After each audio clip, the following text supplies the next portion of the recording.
Streets 105.1 Dsmoovee, voice of the streets on your airways right now. Thank you so much for tapping in, tuning in.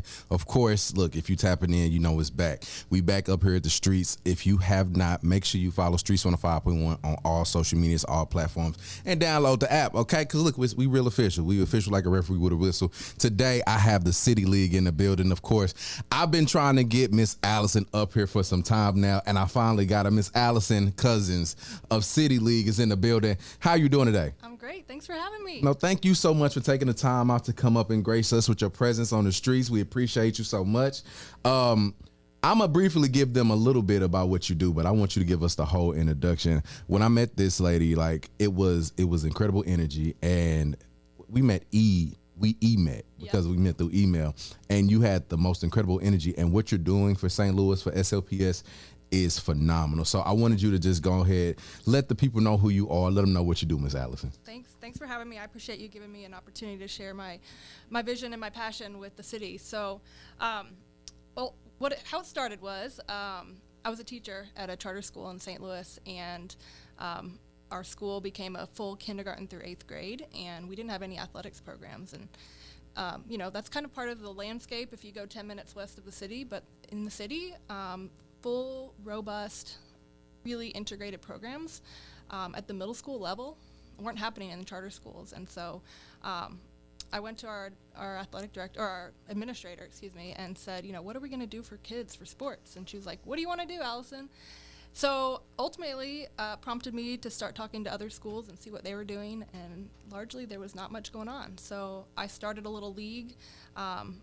Say little, it's big. Well, it was little to start. Yeah. And then the pandemic happened. Yes. And so, we kind of muddled through a couple years, and then last year we launched with four sports.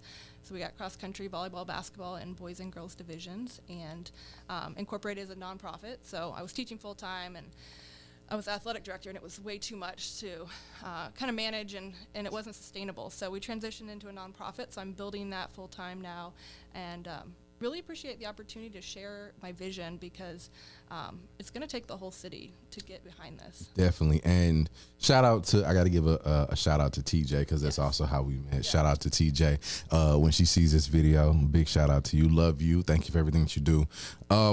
When I heard of the City League, I was like over the wall impressed with what you've done in SLPS and how you've maneuvered to build to all these schools. What does it mean to you that you now put a flag in all these schools in SLPS?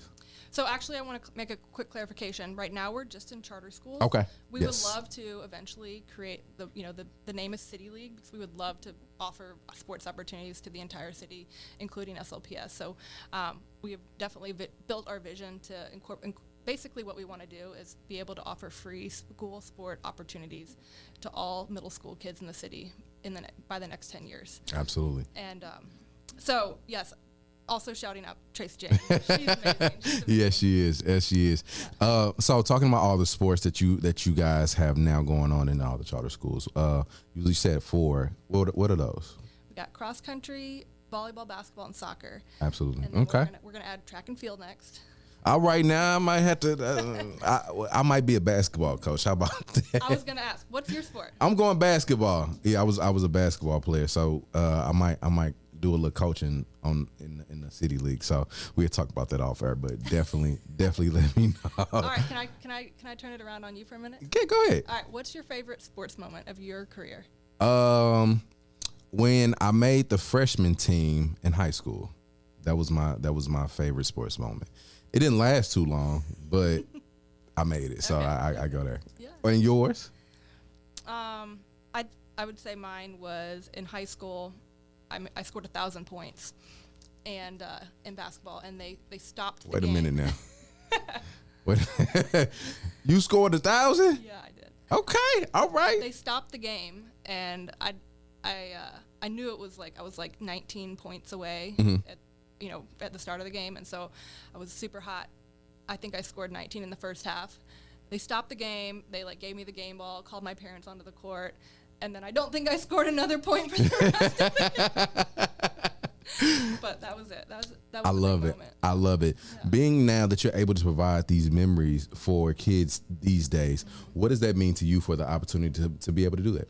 Yeah, it's special. It is really special, and I think I took for granted the opportunity that I had because it was all just part of the infrastructure of the schools that I was in. You know, I didn't grow up in St. Louis, but that was just like part of the culture, part of the tradition of the schools that we were established in, and it's a problem that it's not part of that here because there's so many athletes, there's so much community that we can bring together through sports, and there's just so much opportunity. So it really is exciting for me because I can see the way that sports can unite the city and move the city forward.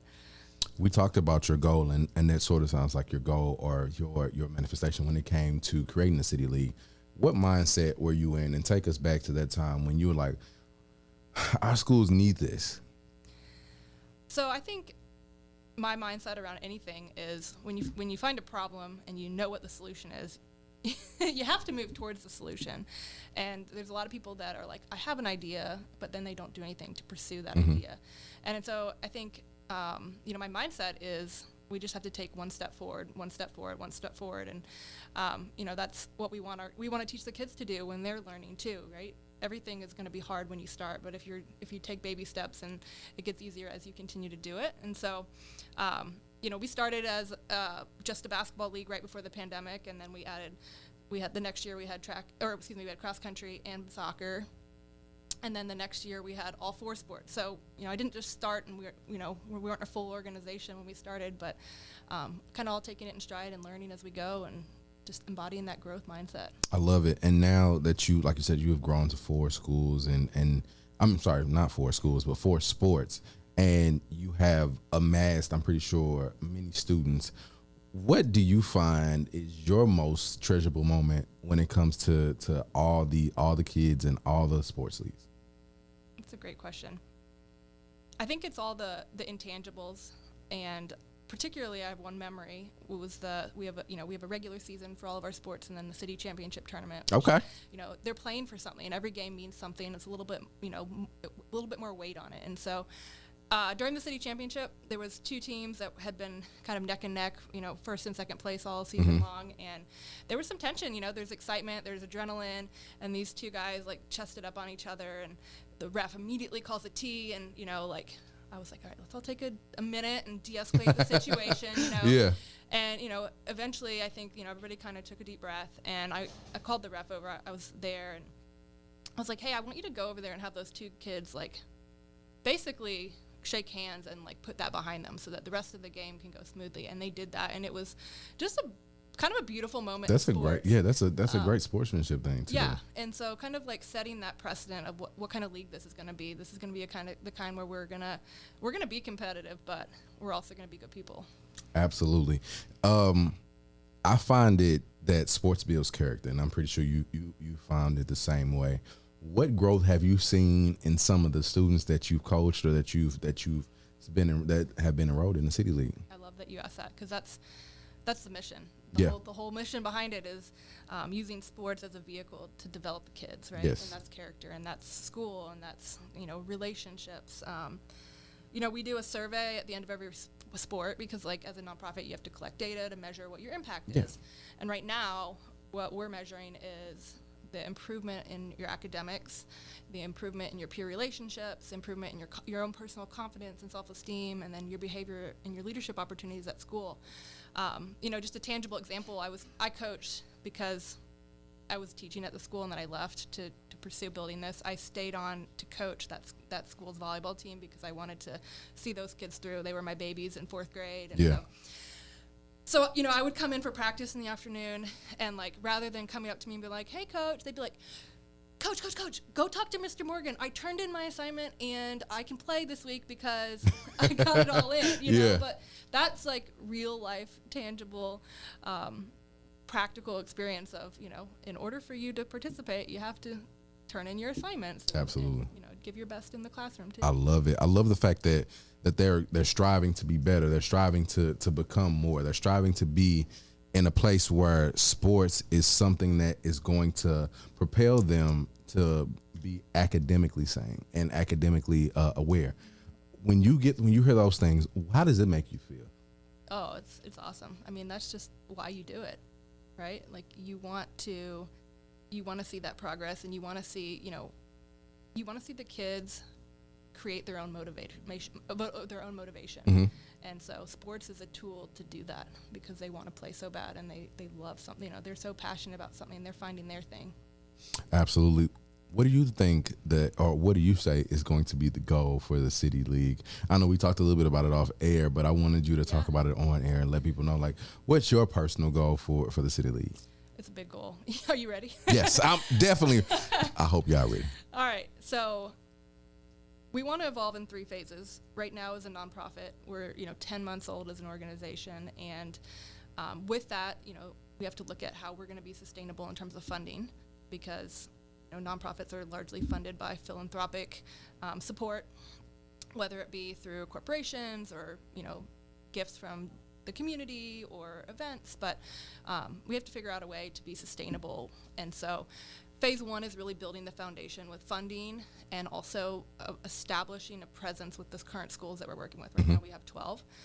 Phase 2 is a 2-year period where we're going to add track and field, and that's where we're going to invite any middle school in the city. We would love to invite SLPS. We would love to invite any other private schools in the city. There's a couple more charter schools that still aren't involved, but really reach as many middle schools that want to be involved in our programming. And then phase 3 is really where it's really big, but what phase 3 is focused on a facility, really a large sports complex that's designed for kids, where we can provide really structured, fundamental programming that includes elements of financial literacy, health and wellness, and social media responsibility. So those are kind of some of the things that schools aren't. I was just going to say, I was just about to say that, not to cut you off. That those tools are something that our kids need these days, and the responsibility of one being financial and with social media are something that we all lack, because the newer generation, they're already born into it. But to be able to know or to have some kind of stability around it would definitely be more mature when it comes to them using it and them having access to it. So thank you so much for that, because that means a lot to them. Yeah, absolutely. It's really important. It really is. And, teaching kids how to almost market themselves, right? So yes. For their future. There you go. Yeah. It's like your own brand. Because NIL is out now, so you got to get prepared. Yeah, so you got to get prepared for that. Yeah. Like, really. And that's the fact. Like, what you're doing right now is preparing them to build their brand and to identify themselves, not only through sports but through academia. And once again, when you do that, when you're able to combine those two things and really put them face forward for the city and for parents to see, to help build better citizens and help build more positive young adults and young leaders, that impact is amazing.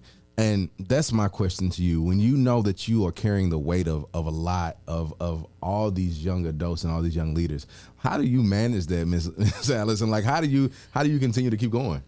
Oh, I honestly just keep my eyes and my heart on the vision at the end, because I know that's where we're going to be able to serve kids in a way that's going to change lives and also change our city in a way. There is a lot of divisiveness right now between SLPS schools and charter schools. There's a lot of divisiveness between communities, and this is a way where we can use sports to bridge that. Yes. And if you think about any sports, it's like the one moment where it doesn't matter what you look like, where you came from, you're all cheering for one team, and it's a way that it unites people, and it just, sports is where it's going to bring us together. And I think St. Louis is a unique landscape in that, because we are a sports city. I was just going to say that, shout out to the STL City SC, to the Battlehawks, to the Cardinals, to the Blues. Like, honestly, when you see people in those capacities, like, it doesn't matter race, it doesn't matter sex, it doesn't matter any gender orientation, it doesn't matter anything. We are all together, united under one banner to support St. Louis and to support the team that we're here for. And to identify with that is really amazing, because a lot of people like that, you don't look at sports like that. Sometimes you forget about it. You're just to focus on the sport, but you're not focused on the tangibles on the outside of the unity that you're bringing. And I just want to once again thank you for that, because that kind of knowledge and awareness, a lot of people they pass up on it, but you decided to go full force with it and take it to another level. I know I talked to you also. We talked about you doing more in SLPS and really growing to those schools. What is it going to look like when you tap into all those schools and you have a full roster of kids and all these sports? What's that feeling going to be like for you? It's going to be awesome. I know we have a lot of work to do until we get there.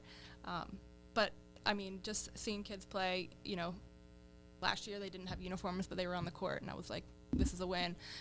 This year now we have uniforms, and these kids are starting to play competitively, but we still, everything has an opportunity for growth. And so I'm there's almost 9,000 middle schoolers in the city of St. Louis that could benefit from participating in City League. So it's going to be a big moment when we get to that point where we're serving all of them. I love it. What's the age range, and what are the requirements to join the City League? So we're focused on middle school, and right now we partner with the schools. So the school has to come, either to us or we come to them. Right now we're in 12 different schools, and we ask for somebody to be appointed an athletic director or program coordinator. And they provide coaches, and they provide their equipment and their uniforms, and I create their schedules. I create their schedule, referee, locations, and coordinate everything else so that they just show up and play. And that's what they should, what we want the kids to be focused in on, is just show up and play and have fun and grow and learn and develop. Absolutely. I want to ask you this question. For those people who don't know about the City League, what should they know? What educators, what should they be on alert when it comes to the City League? That's a great question. I think one is right now, my biggest challenge, I think, is just awareness. So, right now we're in 13 schools, and all those schools that are participating, they know what's going on. But outside of that, because everybody's in their own communities, it's hard to know what else is out there. And so, one, the awareness that we're coming, we're here, we're inviting other middle schools to come be a part of it. And also the vision, at the end of the day, imagine what St. Louis would look like with a sports complex designed for middle school kids, designed to facilitate sports as after-school programs, designed for adult leagues so that adults can then get engaged. Yes. And then those adults become coaches and supporters, and now we have an ecosystem of people who all love sports and have that same mindset. Absolutely. Question, and this is a personal question: are you going to be doing esports anytime? I figured that. Okay. It's in the vision for phase 3 in the facility. Absolutely. So I know, because esports is really popular right now, and to get into that space, I know would definitely help the City League. Absolutely, totally. So, yeah. Thank you so much. Thank you so much. Before you go, I wanted to give you a chance to shout out the City League and to shout out some of the parents or some of the kids or whoever you decide to, and let people know how they can follow you, how they can tap in with you, how we can support the City League, and how we can support you, Ms. Allison. Awesome. Thanks for that opportunity. I'll start with, you can follow us on Instagram, Facebook is STL City League. Our website's stlcityleague.com. And I want to shout out, man, there's so many people that have really made I'm sorry I did you like that. I'm so sorry I did you like that. First of all, my board members are, essentially acting as employees right now because we're such a small organization. So they're really hands-on. They've been really pouring their heart and their soul into helping me, supporting me in building this. So my board of directors, Susan Marino, has been, she's a director of operations with City League. She's done an absolute phenomenal job, and really just out of the generosity of her heart, given us so much of her time and her experience and her knowledge. Oh man, all the schools that we work with, they are phenomenal. They are investing in this program. They are investing in their kids, their coaches. I mean, there are athletic directors who are wearing 4 hats, right? They're the dean, they're the athletic director, they're also coach, and then, a kid misses the bus and now they're the Lyft driver because they have to go pick a kid up, Yeah. So, shout out to all the people in the schools that are really doing the hard work. Thank you so much, and big shout out to you for the organizer, for the founder, and for putting this in schools and letting people know that academia and sports can mesh. So once again, let them know how they can follow you, how they can follow City League one more time, and let people know how they can tap in with you, Miss Allison. STL City League on Instagram, Facebook, stlcityleague.com. We're raising $300,000 to support our first phase. So any donations are greatly appreciated, and really appreciate the opportunity. So shout out to you. I appreciate you coming up. Look, Streets 105.1, make sure you tap in with Miss Allison right now at City League. She's doing some dope work, and I look forward to supporting her and the kids. Look, you can tap in with me, Dsmoovee. I'm Voice of the Streets on everything, and make sure you shout out to the YouTube On the Streets 314. If you ain't got there yet, make sure you go subscribe. Peace.